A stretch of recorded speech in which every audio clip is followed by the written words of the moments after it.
오늘은 2022년 아버지 주일입니다. 아버지 주일을 맞이하여 꽃을 받으신 우리 교회 모든 아버지가 내년도에 다시 꽃을 받으실 때까지 우리 주님의 은혜 가운데서 건강하고 성령 충만한 한 해를 누리시기를 주님의 이름으로 축복합니다. 이 땅의 모든 아버지는 하나님 아버지의 모델입니다. 그런데 그 모델은 하나님 아버지를 가장 잘 드러내는 모델부터 가장 잘 드러내지 못하는 모델까지 다양할 것입니다.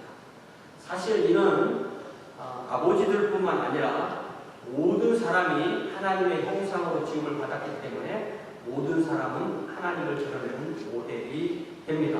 하지만 인간으로서의 아버지는 하나님 아버지처럼 아버지로 불리기 때문에 우리도 하나님도 아버지, 집에도 아버지를 부르기 때문에 아버지를 생각하면 하나님을 생각할 수가 있는 그런 아버지의 특별한 역할이 있습니다. 사도 요한은 사랑의 사도로 불렸는데요. 제가 중고에서 드린 요한일서 4장 7절을 보세요. 이 한 구절에서 사도 요한은 사랑이라는 단어를 4번이나 반복하죠. 사도 요한의 이 글 쓰는 스타일이 이렇게 순환하면서 강조하면서 깊어지는 그런 스타일로 글을 쓰거든요. 그러면서 먼저 자신의 독자들을 부를 때 사랑하는 자다, Dear friends, 사랑하는 자다 이렇게 부르죠. 이는 자신이 먼저 하나님의 사랑을 받았고 그래서 하나님께 받은 사랑으로 그 하나님의 사랑으로 그들을 사랑한다는 그 뜻을 그들을 부르는 말에서 이미 전달하는 것입니다. 그리고 바로 그러니까 우리가 서로 사랑하자라고 그의 간절한 소망을 표현합니다. 그러면 사랑이 뭐예요? 사랑이 뭐냐고 물으신다. 그럼 뭐라고 대답하죠? 사랑이 뭐냐고 물으신다면 저는 어떤 표현하고 싶냐면 사랑은 이렇게 가까이 하고 싶은 마음이라고 표현하고 싶어요. 가까이 가고 싶습니다. 함께하고 하나가 되고 싶은 마음이죠. 둘 이상의 사람, 둘이든 셋이든 넷이든 어떤 공동체를 이루어서 서로 마음을 같이 해서 하나가 되는 것입니다. 둘이 하나가 되기 힘드는데 셋이 하나 되고 넷이 하나 되고 50이 하나 되고 1000이 하나 되고 3000만이 하나가 되고 얼마나 어려운 겁니까? 사랑은 어려운 거예요. 왜? 하나가 되려면 하나가 되기 어렵잖아요. 사랑은 어려운 겁니다. 그래서 이 사랑하는 그 관계는 결국 무엇을 추구하는 거냐면 인티머시라고 우리가 보통 번역하는 친밀함을 추구하는 거예요. 이 친밀함이라는 말이 딱 나올 때는 일반적인 관계로는 친밀함이 형성될 수가 없습니다. 친밀함은 내가 그 사람에 대해서 많이 공부했어.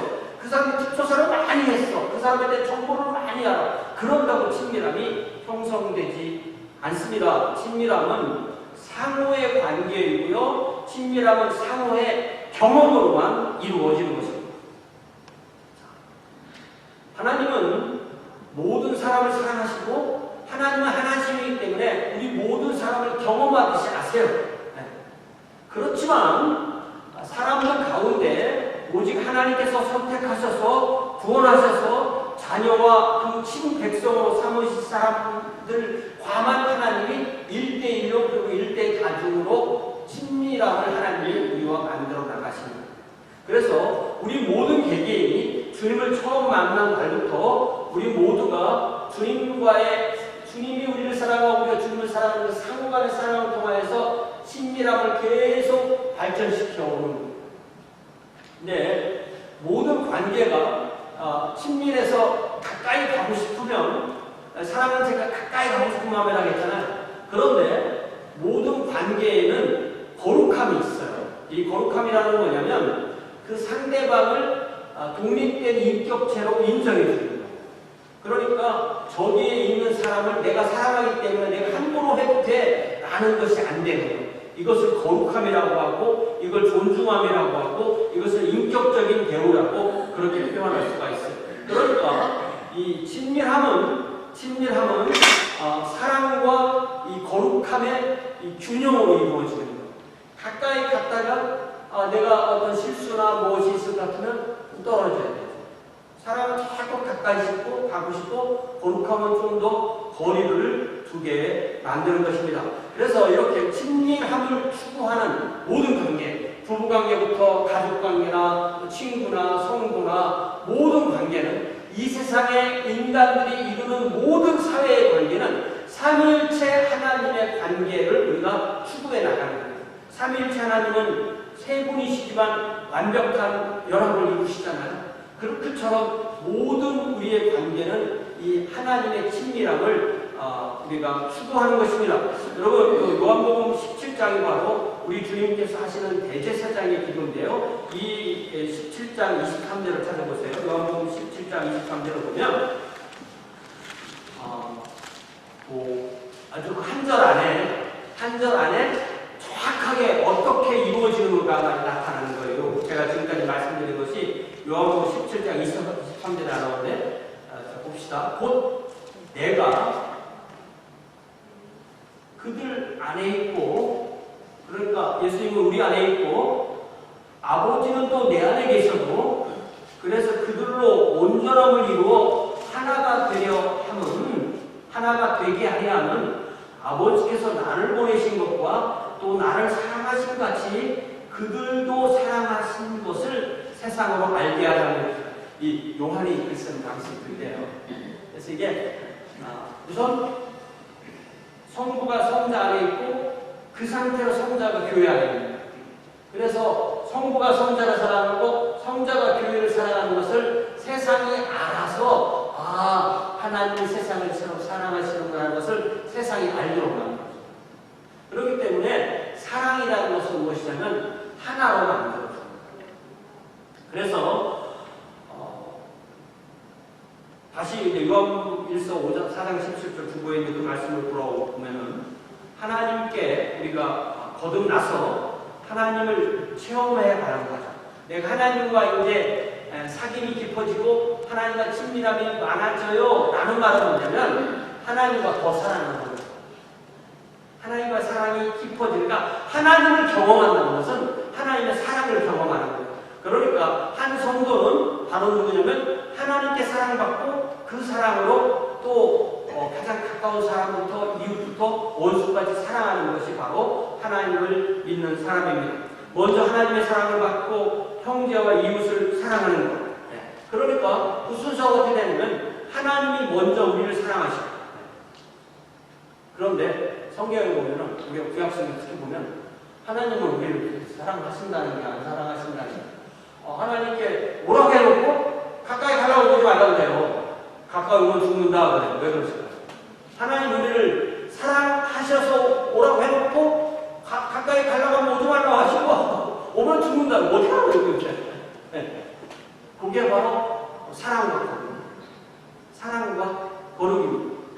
그러니까 거룩하신 하나님은 우리를 사랑하지만 우리의 죄를 용납하지 못하시기 때문에 우리가 죄와 섞여 있을 때, 우리에게 죄가 떨어져 있지 않을 때는 우리 때문에 우리를 죽이시는 것이 아니라 우리의 죄 때문에 우리를 죽이시는 거예요. 이게 바로 하나님의 거룩하심이고, 그래서 하나님은 우리를 사랑하시지만 우리를 사랑하시기 때문에 우리와 하나님 사이에 거리 두기를 요구하십니다. 하나님이 우리에게 거리를 두라고 요구하시는 것은 우리를 미워해서가 아니라 우리를 사랑하기 때문에 거리 두기를 요구하십니다. 그래서 하나님과 사람 사이에는 제사장이라는 중보자가 있습니다. 그래서 제사장이 그 백성의 죄를 위해서 희생 제물을 드리면서 죄를 사함을 받으면 하나님과 사람 사이에 이 사귐이 생기게 되는 거죠. 그러나 우리가 히브리서를 보면 알듯이 구약 성경에 나오는 모든 희생 제물은 하나님이 우리를 위해서 주신 희생 제물이신 예수 그리스도라는 희생 제물을 약속하는 그런 희생 제물이 올 거야라는 약속의 일종의 토큰이에요. 일종의 대체물입니다.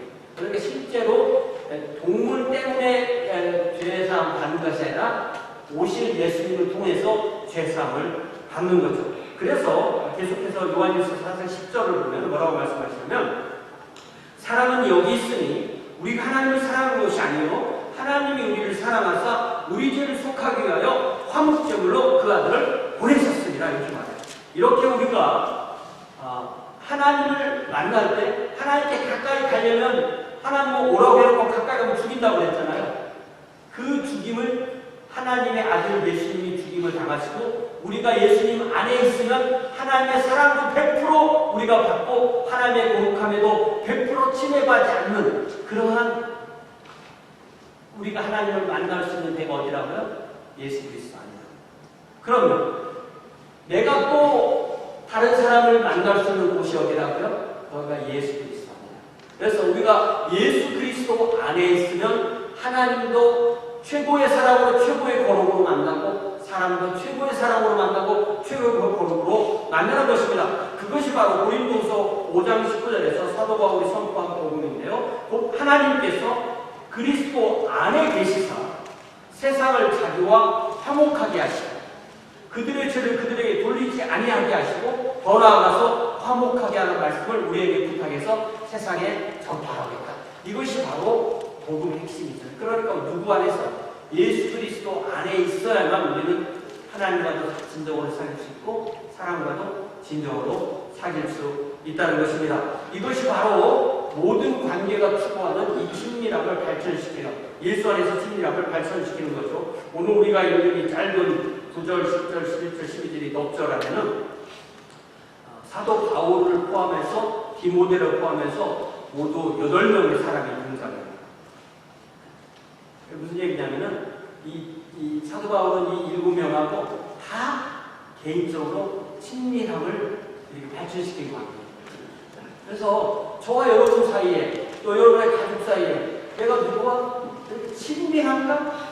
아닌가? 이런 생각을 하면서 오늘 말씀을 한번 보시기를 바랍니다. 이 사도 바울이 대한 이 7명의 사람들 중에서 어떤 사람은 친밀했었는데 지금 문제가 있는 사람이 있고 또 어떤 사람은 계속 더 친밀함이 발전되는 그런 분도 있어요. 그래서 오늘 속히 오라 이런 제목으로 함께 하나님 말씀을 나누겠습니다. 먼저 9절에 보니까 디모데가 나오죠. 너는 어서 속히 내게로 가겠습니까? 이 너가 디모데고 내게로가 내가 바로 사도 바울이죠. 사도 바울이 디모데를 처음 만날 때는 아마 47년경 제1차 선교 여행에서 디모데 외할머니 로이스, 어머니 유니기와 함께 디모데가 이렇게 만난 것 같아요. 그때 루스드라에서 사도 바울이 죽는 것을 네가 봤다 이런 걸 보니까 처음부터 만난 거예요. 그리고 나서 다시 49년경에 2차 선교 여행을 떠나서 그 지역을 방문했을 때 디모데의 어머니, 할머니가 디모데를 사도 바울의 제자로 사도 바울을 따라다니면서 배운 수종자로 그를 돕는 사람으로 아예 선교여행에 이렇게 묶어줌으로써 평생의 사역의 동지가 되게 됩니다. 그래서 우리가 디모데후서 1장 2절, 2장 1절을 내보면 이 사도 바울은 디모데를 내 아들, 사랑하는 아들 이렇게 불렀어요. 이 사도 바울은 결혼 안 했잖아요. 그랬는데 이렇게 특별히 아들 이렇게 표현해서 부른 사람이 많을 것 같아도 그렇게 많지 않습니다. 그래서 이 바울과 가장 친밀함을 유지한 사람 그렇게 말하면 사실은 디모데라고 할 정도로 친밀했다고 볼 수가 있죠. 그리고 지금 이 디모데 후서를 쓰는 시기가 아마 67년 가을경이라고 한다면 사도 바울은 지금 로마에 있고 터키 이 서쪽 해안에 있는 에베소에 있는 디모데를 로마의 감옥에 갇혀서 순교를 기다리고 있는 자신에게 어서 속히 오라고 간절히 요청해요. 평생 결혼도 안 했고 독신으로 살면서 자녀도 없고 지금 이제 순교를 기다리고 있고 늙어 있고 몸도 뭐 그렇게 건강하지 않을 수 있죠. 그런 이 바울이 디모데에게 좀 속히 오라 라고 했던 이유는 무엇일까? 무엇이 그로 하여금 디모데를 간절히 찾게 했을까? 이런 우리가 좀 궁금증을 가져보면 좋겠어요.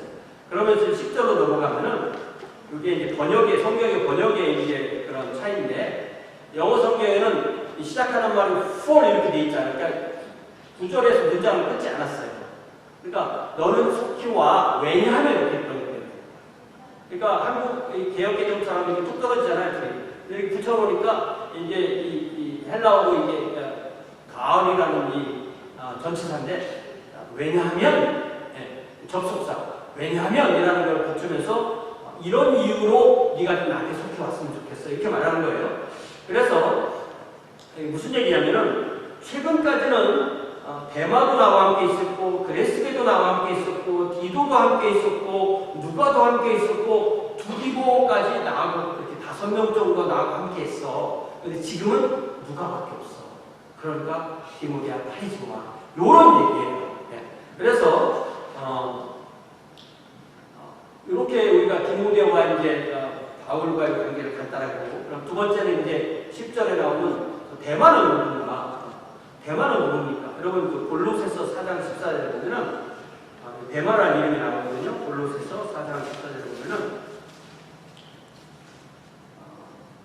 이 골로새서를 쓸 때가 이제 사도 바울이 1차 통곡됐을 때거든요. 1차 통곡 때 60년, 63년 1차 통곡됐을 때인데, 그때 사도 바울과 함께 있던 사람이 누구냐면은 사랑을 받는 의사 누가. 그러니까 하나님께서 그렇게 사랑하시는 의사라는 뜻이에요.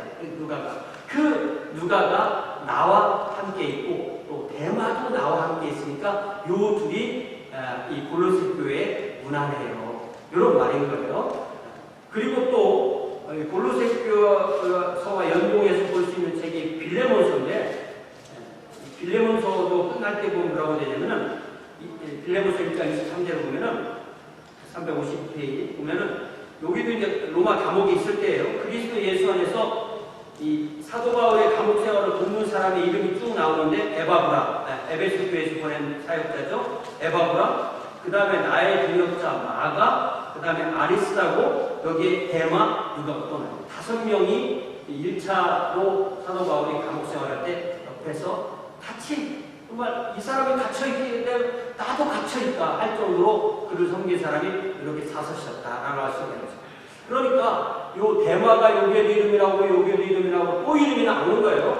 그래서 사도 바울이 두 번째로 체포되어서 재판을 받고 사형 판결을 받고 순교를 기다리던 기간이고, 대마는 사도 바울을 섬기기 위해서 그 곁에 있었던 거예요, 처음에는. 그러나 이 디모데후서를 보내는 시점에서 사도 바울은 디모데에게 슬픈 소식을 전해주는데, 그것이 바로 저 유명한 기절이에요. 대마는 이 세상을 사랑하여 나를 버리고 데살로니가로 갔고. 여러분 이런 이 성경 기사 많이 들어봤죠. 아주 유명한 기술이죠. 우리가 이 무슨 사정이 있는지 잘 모르겠어요. 그러나 대마가 데살로니가로 간 것은 뭐 교회를 섬기거나 뭐 선교를 한다 이런 이유가 아닌 거예요. 왜냐하면 이 세상을 사랑해서 갔다고 했으니까. 이처럼 이 대마와 사도 바울의 헤어짐은 사도 바울에게 큰 상처를 남겨준 거예요. 그리고 이후로 대마의 소식은 우리가 잘 모릅니다. 이 사람이 구원 받았냐 안 받았냐 이거 모릅니다. 우리가. 하나님이 택한 사람이 구원 받았겠죠. 그러나 요 대마에 대한 기록이 이걸로 딱 마지막에 딱 끝나니까 이게 충격이잖아요. 우리의 생애도 뭔가를 기록하는데 맨 마지막에 이렇게 기록된다 생각해요. 충격이죠. 언제부터 대마의 마음속에 사도 바울을 떠날 생각을 했을까요? 나도 내 삶이 있는데 내 생애를 이렇게 연로해서 또 순교할 이 사도 바울의 삶을 위해서 돌보는 것에 바치는 것이 이게 너무 아깝지 않나. 내 인생은 뭔가 이런 생각을 하지 않았을까요? 자세히 모르겠습니다. 다만 사도 바울이 그가 떠난다고 할 때 아마 서로 떠나는 그런 시간을 가졌는지 아니면 그냥 갔는지 모르지만 어디로 갔다 이런 걸 아는 걸 보니까 어느 정도 사도 바울 입장에서는 주님의 복과 은혜를 구하면서 축복하면서 그를 보낼 수 있었을 것 같아요. 우리에게도 이런 슬픈 이별이 있을 수 있습니다. 그러나 중요한 것은 우리의 미래는 몰라요. 미래는 모르고 그 사람이 어떻게 돌아올지 모르잖아요. 우리의 미래는 모르는 거. 그렇기 때문에 우리가 미래를 막는 말을 하면 안 돼요. 너 지금 가? 절대 오지 마. 이런 거 하면 안 돼요. 사도 바울이 대마에 갈 때 너 지금 가지? 앞으로 절대 오지 마. 이렇게 했을 것 같아? 미래를 막는 말을 하지 않는 거예요. 왜? 미래를 막는 것은 뭐냐면 하나님의 주권을 침해하는 거예요. 하나님의 하나님 계심을 우리 인간이 침해하는 겁니다. 하나님께 하실 수 있는 영역을 침해하는 말은 절대는 치매란 말을 해서는 안 되는 것입니다. 그러므로 우리는 우리가 상처가 되는 혹은 우리가 상처를 주어서 헤어지는 관계에도 하나님의 함께 하심을 위하여 미래를 열어둬야 됩니다. 그 다음에 10절에 나오는 사람이 그레스게인데 그레스게는 딱 여기 한 번만 나오기 때문에 정확한 정보가 없는 거예요. 아마 요 사도 바울이 2차 초국 당시에 사도 바울을 섬기다가 사도 바울을 떠나서 갈라디아로 갔는데 아마도 갈라디아 지방의 여러 교회를 섬기기 위해서 그가 그곳으로 갔을 것이다. 이 정도만 우리가 추정해 볼 수가 있죠. 그 다음에 나오는 사람이 디도예요. 디도. 우리가 디도서 지난번에 나누었듯이 이 사도 바울이 이 제2차 초국되기 전에 바울과 디도가 한 팀이 된 그런 크레타 섬 선교를 했을 때 이 디도가 거기 있었고요. 그 후에 사도 바울은 먼저 크레타 섬을 빠져나오고 디도에게 남아서 각 성에서 교회들의 그 교회 안에서 장로를 택해서 목회자를 세우고 그 교회들을 안정하게 하라라고 그 임무를 맡겨주고 그런 내용을 편지로 보낸 것이 디도다. 그렇기 때문에 디도는 그 사역을 다 마치고 다시 그 크레타 섬을 떠나서 사도 바울 감옥에 있는 사도 바울을 섬기기 위해서 로마로 갔다가 이제는 달마디아로 갔다. 달마시아. 이 달마시아가 여러분 달마시아 하면 어디서 많이 들어본 느낌 안 드세요? 여기 개풍조 있죠. 개풍조. 하얀데 검은 점에 갈색 점 있는 거. 101마리 강아지라고 그 번역된 그 영화가 바로 거기에 나오는 게 다 달마시아입니다. 달마시아가 어디냐면 이탈리아 장화가 있고 그쪽에 발칸반도가 있으면 그 사이를 아드리아라고 하고 이 해안 지방을 달마시아라고 하는데 그 달마시아를 포함하는 나라가 크로아티아라는 나라고 이 전체를 발칸반도라고 발칸반도에 뭐 10나라 이상 나라가 있어요. 그래서 그 나라가 서는 게니까 잘 우리가 기억을 못하지만 어쨌든 거기에 있는데 그때 이미 그곳에 디도가 갔다는 얘기는 그때 거기에 교회가 있었거든요. 거기 가서 선교하고 교회를 세우기 위해서 갔다라고 그렇게 우리가 이해할 수가 있죠. 자, 이제 11절 보니까 누가가 나오죠.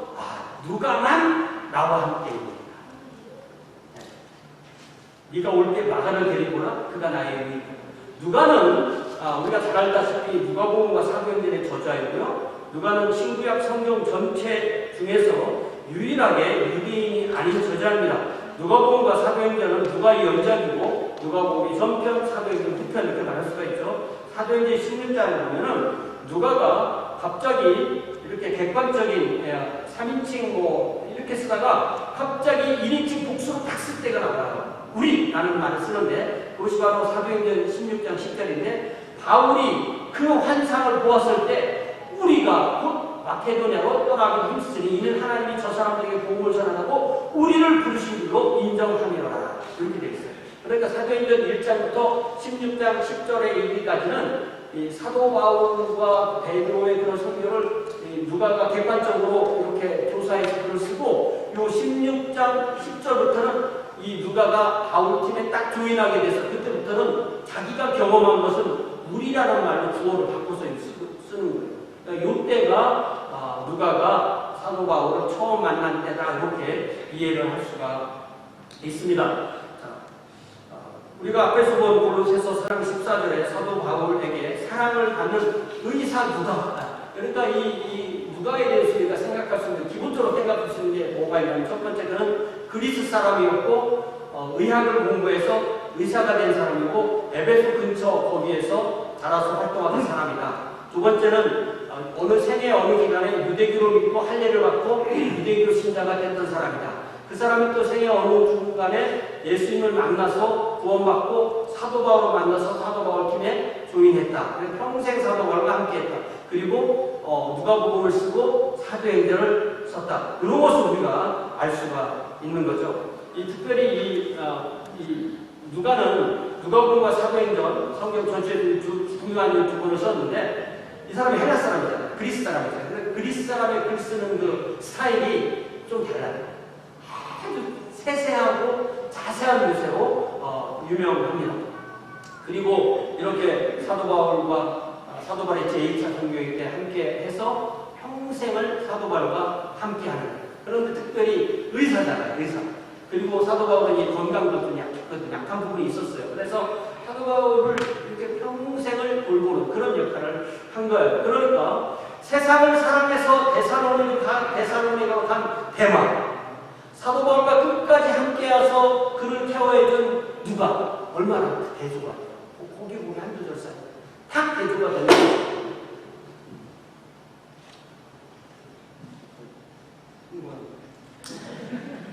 자, 누가가 이 사도 바울을 변함없이 섬긴 것을 통해서 우리는 그리스도인이 해야 되는 참 사랑을 배웁니다. 사도 요한은 요한복음 13장 1절에서 우리 주님의 사랑을 이렇게 기록합니다. 6월절 전에 예수께서 자기가 세상을 떠나 아버지께로 돌아갔을 때가 이룬 줄 아시고 세상에 있는 자기 사람을 사랑하실 때 어떻게 사랑했어요? 끝까지 사랑하셨다. 끝까지. 마지막 날까지 사랑하셨다고 합니다. 그래서 참 사랑은 끝까지 하는 사랑이에요. 특히 누구나 나이가 들고 몸과 마음이 약해질 때 이런 특별한 돌봄이 필요합니다. 누가는 사도 바울이 순교하는 그 순간까지 그와 함께 했을 것입니다. 사도 바울과 누가 사이에 흐르는 이런 이 순수한 사랑과 존중과 그런 친밀감을 우리는 마음속으로 상상해 볼 수가 있습니다.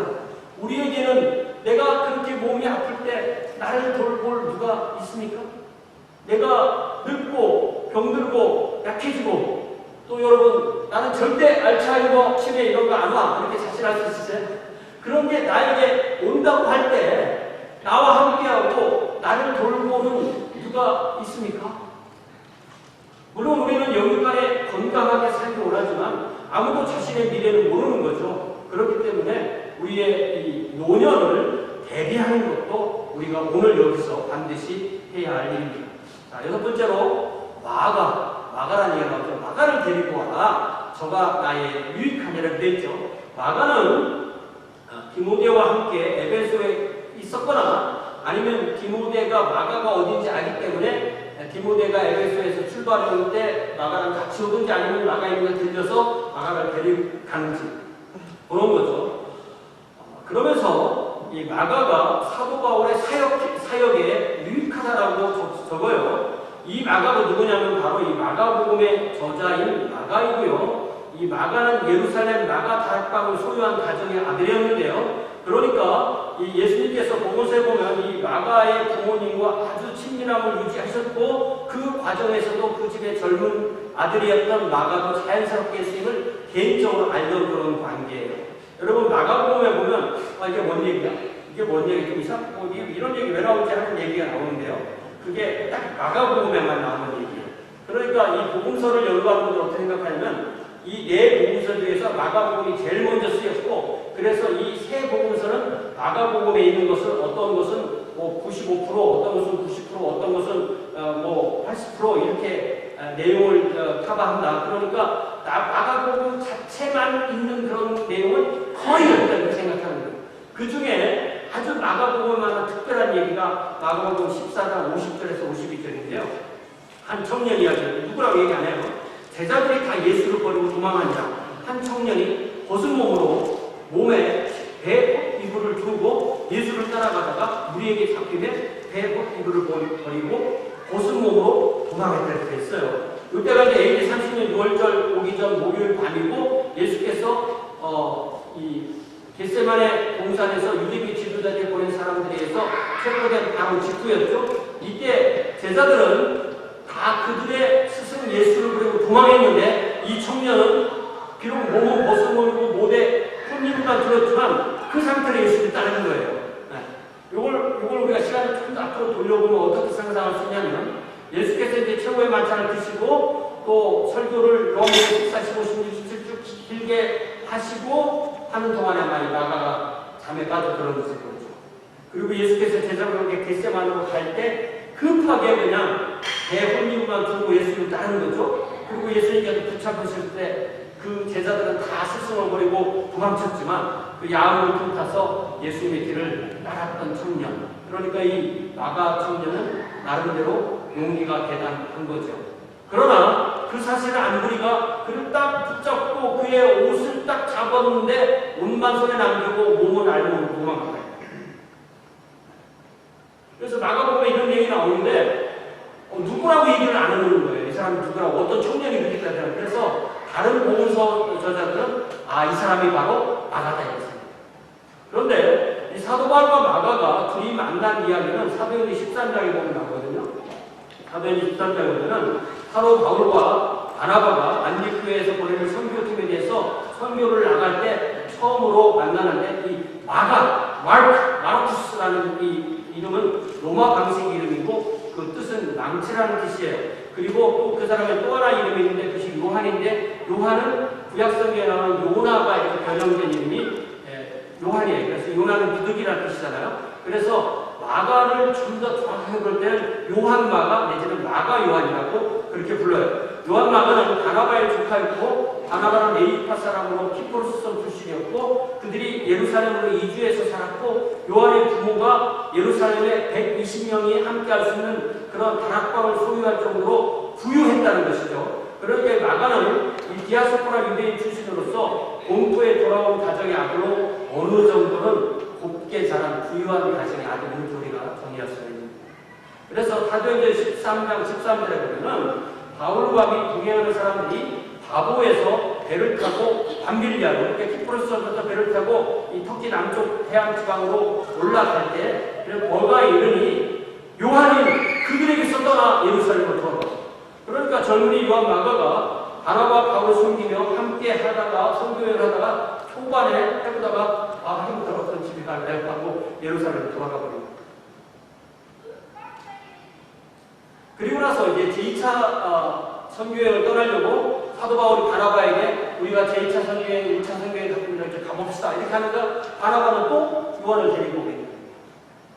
근데 바울은 안 된다는 거예요. 우리가 가서 주의 말씀을 전한 각성으로 가서 다시 가서 형제들이 어떤 걸 방문한다 하고 바나바는 마가라는 요한을 데리고 가고자 하나 바울은 밤빌리아에서 자기들을 따라서 함께 일하러 가지 않는 자를 데리고 가는 것이 옳지 않다요. 서로 힘이 다투어 피차 갈랐으니 바나바는 마가를 데리고 배 타고 구브로로 가고 바울은 신라를 택한 후에 형제들에게 주의 은혜의 배태감을 받고 떠나 수리와 기기교라 가고 교회들을 견고하게 했다. 그러니까 바울은 마가를 포기한 거예요. 분명하죠? 바나바는 마가를 포기하지 않은 거예요. 바울과 바나바는 이 문제로 서로 심히 다투고 최고의 해결책을 찾았는데 그러면 우리가 선교팀 2개를 만들자. 그죠? 그래서 한 팀은 바나바와 마가팀, 키프로스로 출발했고 그리고 또 한 팀은 바울이 예루살렘에서 최근에 온 시리아를 택해서 북쪽으로 육로로 올라가는 그런 이야기가 나오는 것입니다. 그래서 마가는 이 바울과 바나바의 팀에서 떠나서 예루살렘으로 돌아왔지만 그것이 주님을 떠난 것은 아니었거든요. 그러나 바울은 그러한 그를 다시 이 여행에 데리고 가는 것은 이 마가는 지난번에 잘못했기 때문에 이번에 또 잘못할 거야. 그러니까 데리고 가면은 이 돈보다는 걸치적거리고 힘든 일이 훨씬 많을 거야. 라고 생각합니다. 그러나 바나바는 바울과 생각이 다른 거예요. 만약에 첫 번째는 그랬지만 두 번째 기회를 준다면 좀 더 많은 성장을 할 수 있을 거야. 라고 기대하는 거예요.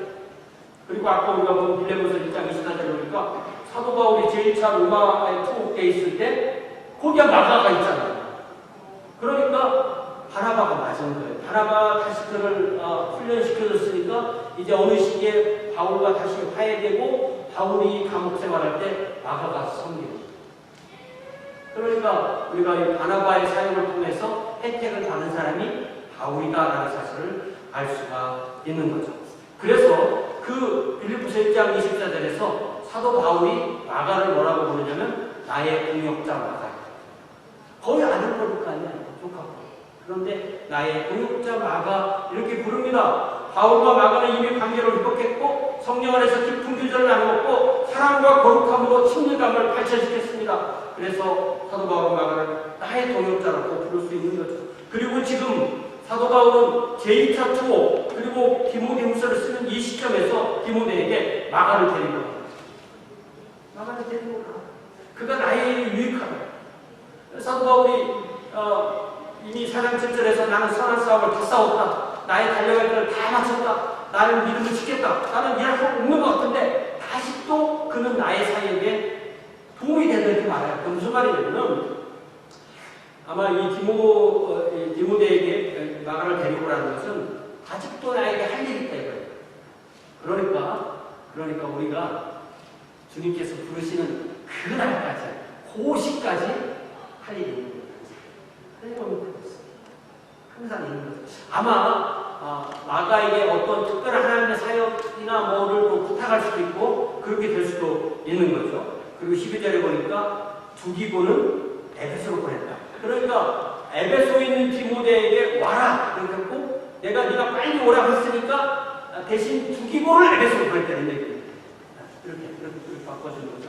이 두기고 이제 타키커스라고 읽을 수 있는데 행운이라는 뜻의 이름이고요. 여러분 요한 에베소서 6장 21절 22절에 보면 이 두기고를 아주 자세하게 설명해 주는데 뭐라고 하냐면 나의 사정으로 내가 무엇을 하는지 너희에게도 알리게 하노니 사랑을 받는 형제여 주 안에서 진실한 일꾼인 두기고가 모든 일을 너희에게 알리리라. 우리 사정을 알리고 또 너희 마음을 위로하기 위하여 내가 특별히 그를 너희에게 보낸 거예요. 그러니까 에베소서를 쓸 때는 제1차 통기간이잖아요. 그때 이 에베소 교회가 사도 바울이 감옥 생활을 따라 알고 에바브라 목사를 보낸 거예요.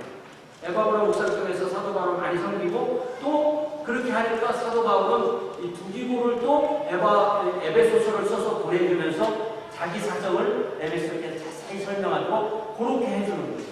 이렇게 사도 바울과 에베소 교회 그리고 에바브라와 두기고 이런 분들이 다 사랑과 거룩을 유지하면서 친밀감을 계속 발전시킨 그런 걸 우리는 이 본문을 통해서 알 수가 있습니다. 그래서 이제 이 본문 말씀 두기고를 에베소로 보냈다. 내가 이미 두기고를 에베소로 보냈다 이 이야기는 디모데에게 속히 오라고 했기 때문에 디모데가 에베소서 하던 일을 내가 하던 일을 그럼 누가 해요? 라고 할 때 내가 이미 두기고로 보내놨어. 그러니까 얼른 와. 이렇게 이해를 할 수가 있는 것입니다. 이제 말씀하시겠습니다. 오늘 우리는 아버지 주일로 모여서 예배합니다. 우리가 주님 안에서 아버지와 아들의 관계를 이루었던 이 사도 바울과 디모데를 포함해서 데마, 그레스게, 디도, 누가, 마가, 두기고 이런 관계를 간략하게 보았죠. 이들 모두는 하나님과의 친밀감을 발전시키면서 동시에 성도와 동역자의 관계를 발전시킨 사람들이에요. 그 중에는 누가처럼 사도 바울을 끝까지 신실하게 섬기고 있었지만 데마처럼 세상을 사랑해서 사도 바울을 떠난 이도 있었습니다. 사도 바울이 준 사명을 가지고 사도 바울을 떠나서 어느 지역의 교회를 섬기기 위해서 갔어야 되는 그레스게나 디도나 두기고 같은 사람도 있었습니다. 마가와 디모데처럼 사도 바울에게 다시 방문해서 그를 섬겨야 하는 사람도 있었습니다. 이처럼 우리 모두는 우리가 하는 모든 일이 하나님과의 관계를 발전시키고 사람과의 관계를 발전시키는 관계 안에서 하나님의 사역을 하는 것으로 이루어지는 것입니다. 제가 주보에 써진 이 고린도전서 3장 9절에서 사도 바울은 하나님의 교회를 두 개로 비유하는데 하나는 밭, 하나는 건물. 그럼 밭에 농사 적으신 분들 아시죠? 얼마나 힘든지. 건물 짓는 것도 힘들죠? 그거는 무슨 말이냐면 농사를 짓는 일이나 건물을 짓는 일이나 절대로 혼자도 못하는 거예요. 우리는 항상 같이 해야 된다. 그래서 뭐라고 하냐면 우리는 하나님의 동역자들이요. 너희는 하나님의 밭이요. 하나님의 집입니다. 그러니까 사도 바울이 뭘 사는 거냐면 함께 일하는 사람. 그렇기 때문에 우리가 하나님의 교회 안에서 하나님의 왕국 안에서 우리가 하나님과 더욱더 친밀해지고 사람과 더욱더 친밀한 그 사랑의 관계를 만들어 나가는 동안에 이 사이에서 하나님의 일이 이루어지는 줄 믿습니다. 우리 각자에게 맡겨진 일을 묵묵히 수행할 때 우리는 그 안에서 하나님의 왕국 사역을 감당하게 됩니다. 그러면서 우리는 우리에게 주어진 모든 관계 안에서 사랑과 거룩함을 발전시키면서 더욱더 친밀하게 되는 그런 삶을 살게 되는 거죠. 이제 반주의 실 동안에 예전도 아버지 주의를 맞이할 때까지 우리 모두 이렇게 사랑과 거룩함으로 우리에게 주어진 모든 이와 친밀함을 발전시키는 좋은 관계를 위해서 함께 기도하겠습니다. 함께 기도하겠습니다.